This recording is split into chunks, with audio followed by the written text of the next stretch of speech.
আসসালামু আলাইকুম। নতুন পবিত্ৰ ৰমজানৰ মাহ নতুনকৈ আৰম্ভ হৈছে। আজি এবছৰৰ মূৰত আজি আকৌ এই দিনটো আহিছে। ৰমজানৰ মাহ আৰম্ভ হৈছে। আমি সকলোৱে ৰোজা ধৰিছোঁ আৰু এতিয়া ইফতাৰসমূহ ৰেডি কৰিম। তেন্তে ব্লগটো আৰম্ভ কৰি দিওঁ ভাবিছোঁ। আপোনালোকক সকলোকে দেখাওঁ যে ৰমজান মাহত ৰোজা ধৰিলে আমি গোটেই দিনটো একো নাখাওঁ আৰু ইফতাৰ সময়ত কি খাওঁ সেইবোৰ অলপ দেখুৱাম আহক। এতিয়া ৰাতি 3:30 বাজিছে। 3টা বাজিছে মই উঠোঁতে। এতিয়া ভাত পানী খাই আহিলোঁ। 3:30 বাজিছে। এতিয়া আমি এতিয়াৰ পৰা আৰু মুখ বন্ধ কৰিম, গোটেই দিনটো একো নাখাওঁ। মই ভাত খালোঁ। এতিয়া 3:30 বাজিছে। আমি উঠি পেলাই ভাত খাইছোঁ। আমাৰ পুচিটো উঠিছে। চা পুচি ৰোজা ৰাখিবি। পুচি ৰোজা ৰাখিবি। পুচিও খানা খাইছে। কিনিনাকে চাবলৈ দিছে। এতিয়া দিনত পোৱালীকেইটা খেলা ধূলা কৰি আছে। ইহঁতেতো আৰু খাব বিচাৰি থাকে। ইহঁতক মই যোগাৰ কৰি দিছোঁ।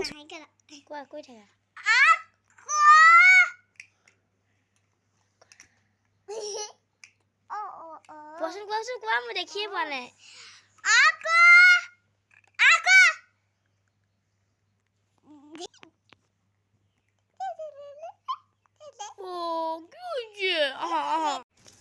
এয়া কচুপাত মই আজি কচুপাত বাৰীৰ পৰা তুলিছোঁ। এয়া বনাম। কচু বহুত ভিটামিন আছে, এইটো খাব লাগে, বহুত আইৰণ আছে। আমি আজি কচুপাত বনাম।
এতিয়া সন্ধিয়াৰ 5:37 হৈছে। 5:37ত আমি ৰোজা ভাঙোঁ আৰু খোৱা লোৱা অকণমান কৰোঁ, দোৱা দুৰুজ কৰোঁ, নামাজ পঢ়োঁ।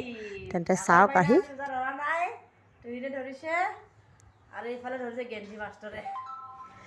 এতিয়া ইফতাৰ কৰাও হ'ল। সন্ধিয়া আমি চাহ খাবলৈ বহিছোঁ গোটেইখিনিয়ে। বাইদেউ আহিছে, ডাঙৰ বাইদেউ। চাহ খাবলৈ বহিছোঁ। চাহ খাই উঠি আমি এতিয়া ব্লগটো সামৰিম। ধন্যবাদ আৰু বাই বাই।